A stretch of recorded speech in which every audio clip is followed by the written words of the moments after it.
ایک کنجوس اور اس کا بیٹا اور اس کے پاس مہمان۔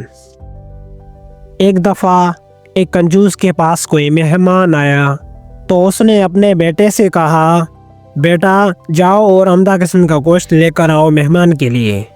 بیٹا بازار گیا اور کافی دیر بعد خالی ہاتھ لوٹ آیا۔ کنجوس باپ نے پوچھا، بیٹا گوشت کہاں ہے؟ بیٹے نے جواب دیا، ابا جان میں کسائی کے پاس گیا اور اسے کہا جو سب سے عمدہ گوشت تمہارے پاس ہے وہ آدھا کلو دے دو۔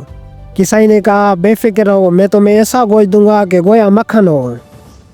پھر ابا جان میں نے سوچا اگر ایسا ہی ہے تو میں مکھن ہی لے لیتا ہوں۔ میں کسائی والی دکان سے نکلا اور سیدھا مکھن والے کے پاس چلا گیا اور اسے کہا کہ تمہارے پاس جو سب سے عمدہ مکھن ہے وہ دے دو۔ مکھن والے نے کہا، بے فکر رہو، میں تمہیں ایسا مکھن دوں گا کہ شہد ہو۔ پھر ابا جان میں نے سوچا اگر ایسا ہی ہے تو پھر شہد ہی خرید لوں، اور پھر میں شہد والے کے پاس چلا گیا اور اسے کہا کہ تمہارے پاس جو سب سے عمدہ شہد ہے وہ مجھے دے دو۔ شہد والے نے کہا، بے فکر رہو، میں تمہیں ایسا شہد دوں گا گویا کہ وہ بالکل صاف شفاف پانی ہو۔ میں نے سوچا اگر یہی قصہ ہے تو پانی گھر میں ہی موجود ہے، اس لیے میں خالی ہاتھ واپس آ گیا۔